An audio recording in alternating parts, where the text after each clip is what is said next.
Well, good morning, everyone.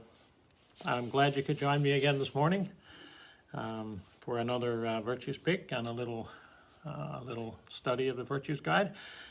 I'm Bob Jackman. I'm the teacher and Virtues Facilitator here at the Charles J. Andrew Youth and Family Treatment Center in Cheshire. And of course, that's where I am again today. I hope everybody is doing well and staying away from the coronavirus. And I hope you're happy about the Atlantic provinces being opened up and us being in a great big bubble all of a sudden, right? We hope that doesn't mean anything bad for us in regards to the coronavirus, What I want to talk to you about this morning is tapping the power of language to transform. Tapping the power of language to transform. From the Family Virtues Guide by Linda Cavill and Popoff. Every one of a child's spiritual gifts, which are within them in potential, can be used or misused, remain dormant, or become developed. And of course, the spiritual gifts that's within a child, and within all of us, are virtues.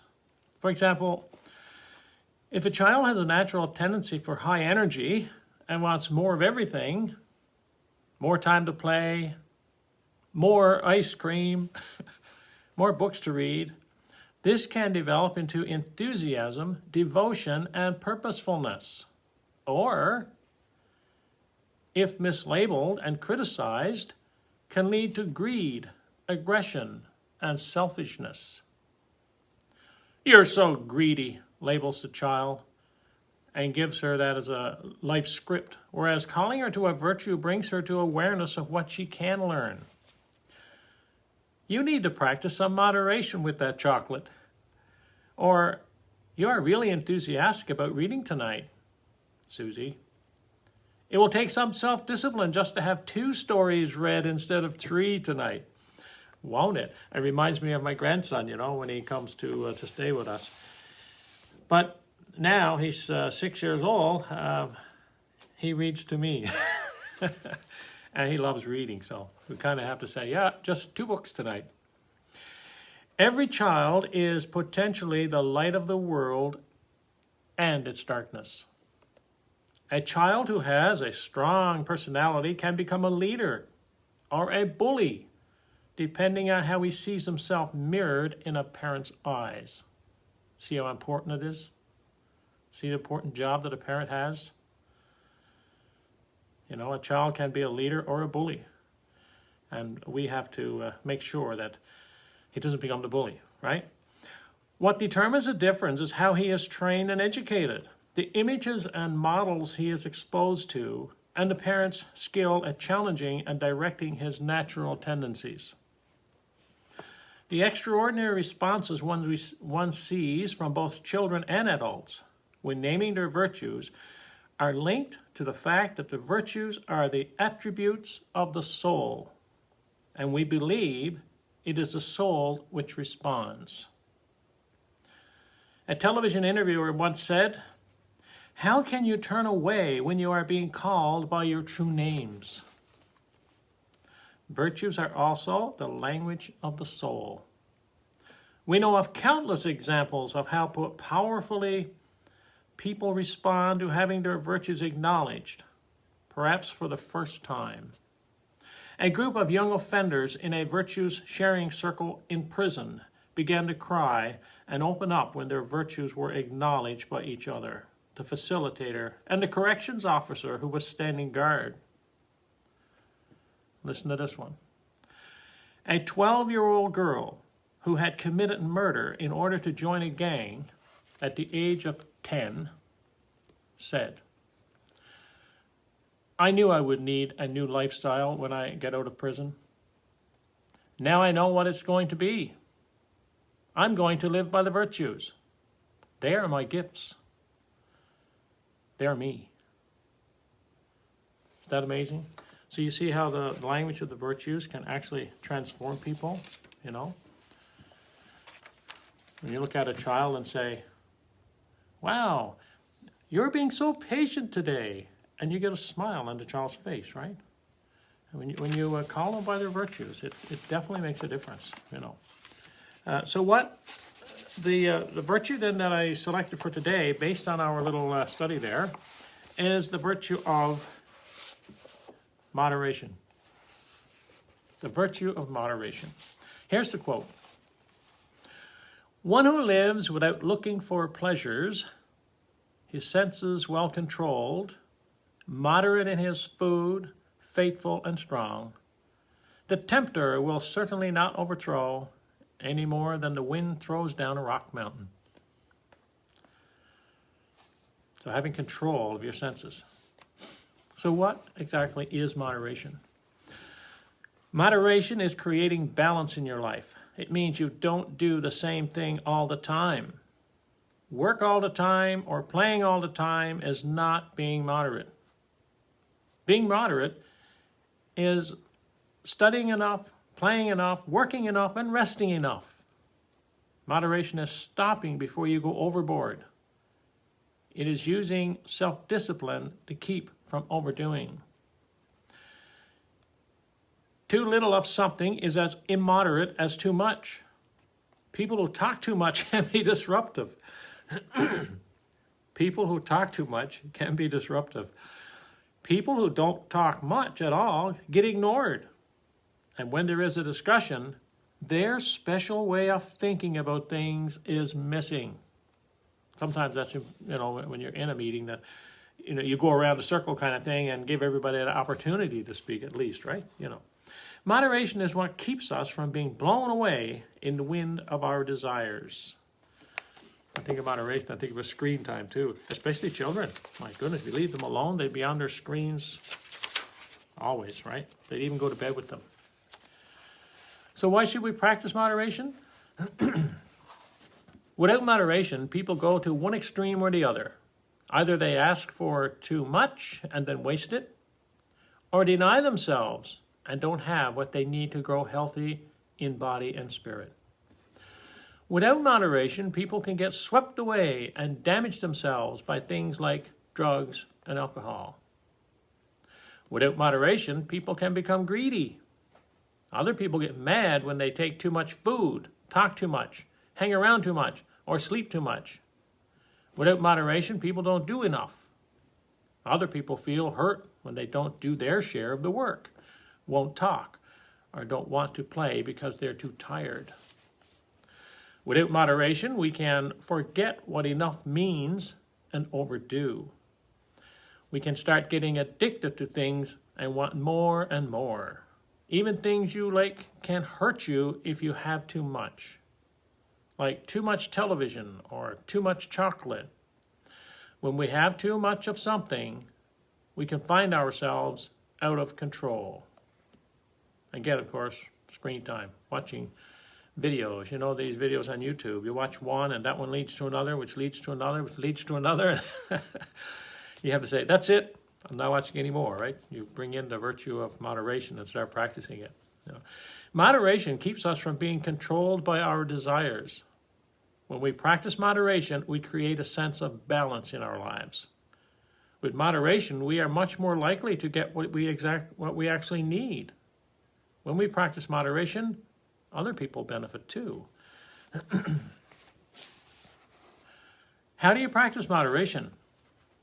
You practice moderation by getting what you need. Not too much, not too little. You don't take more or less than you need of food, exercise, playtime, or sleep. Don't take more than you need.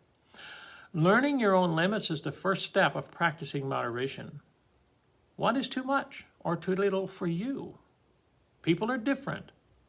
For some people, 8 hours of sleep is too much. For some, it's too little.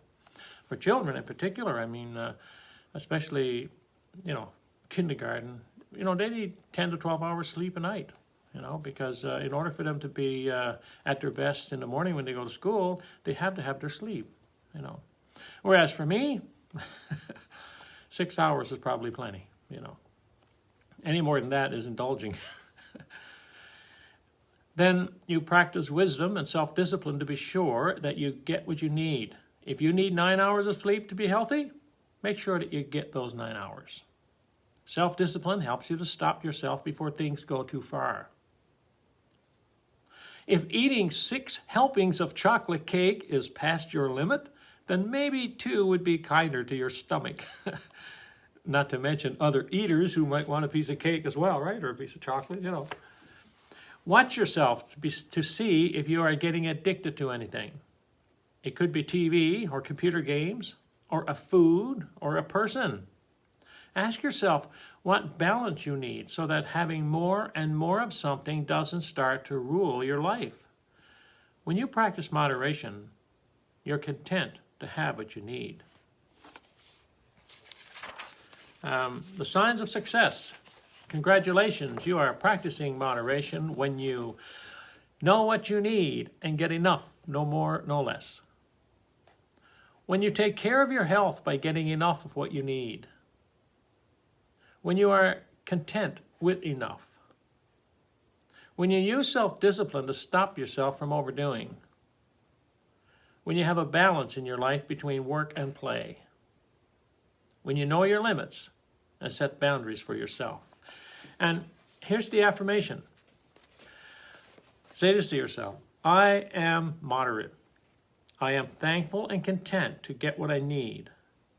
I work and play, and that work and play are balanced in my life. I don't overdo or underdo, but find what's just right for me. So it takes practice. It's like all of them, all of the virtues. It takes practice. You can't expect to be perfectly moderate the first time you start, you know. So I like what Charlie Chaplin said. Okay, so there's a little quote I have to give you here. He says, "The saddest thing I can imagine is to get used to luxury." And when I read that quote, I could just see these 2 or 3 little kids playing in a mud pile, like it's a mud hole, a water hole, and their faces are full of mud, and they're all smiles, and they don't have any shoes on, and their clothes are ragged, and the natural tendency when you see it is, oh, those poor children, you know. But it's only because of what we're used to. Those children, that's what they're used to. They're enjoying it. They did not get used to luxury. When we get used to luxury, we don't want to go back to moderation, right? But we have to. We have to practice our moderation.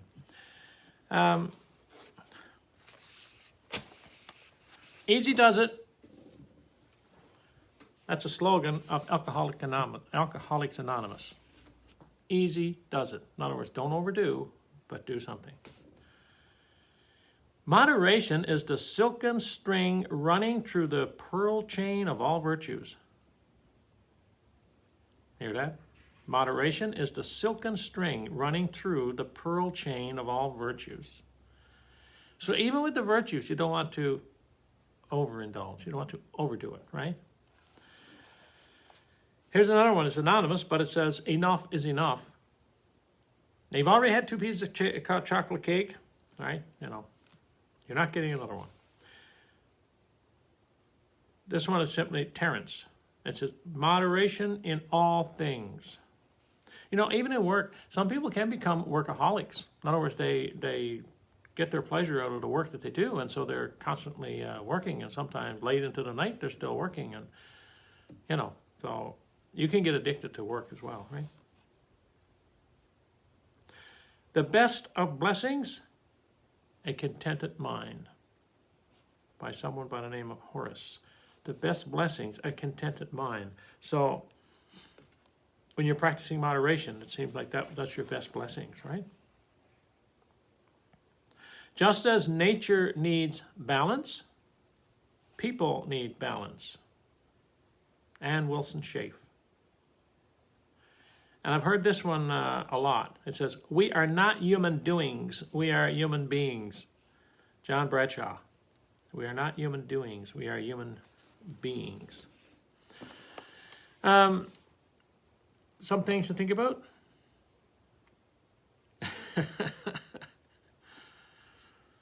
What is it like when someone talks too much? You ever been in that situation? Where someone, whether you talk your ear off? That's the way I've heard it, right? So what does it feel like when someone talks too much? See where the virtue of moderation can help? Discuss this one. what happens if someone talks too little? You know they have things to say, but they're not saying them. They talk very little. And this is one for you to do, to think about and come up with. Name 3 ways you can take better care of your health. Name 3 ways you can take better care of your health. And that's, of course, in terms of moderation. I know myself, when I used to eat sweets, it was not only for me to take a handful of cookies and go out and sit down, watch TV and eat them, and then go back for more.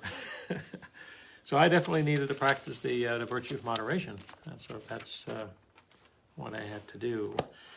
Now, I try not to eat anything at all, unless my granddaughters bake a cake. If they bake a cake, they cut off a little piece and bring it into me, and of course, then I'm kind of forced to eat it, right? I don't want to disappoint them. So, anyway, I hope you enjoyed this. I want to thank you, of course, for tuning in and taking part in this. We all learn something about the virtue when we go over it like this. Even I do too. Just refreshes things, right? Brings things back to your mind and what it is you're supposed to be doing. So today is Friday. I will be here. I'll be back again on Monday at 10 o'clock with another Family Virtues Guide study, I call it, and a Virtues Pick as well. So I look forward to talking with you then. So until then, stay safe. Don't let the virus come into our town, and we'll see you then. So take care. Bye for now.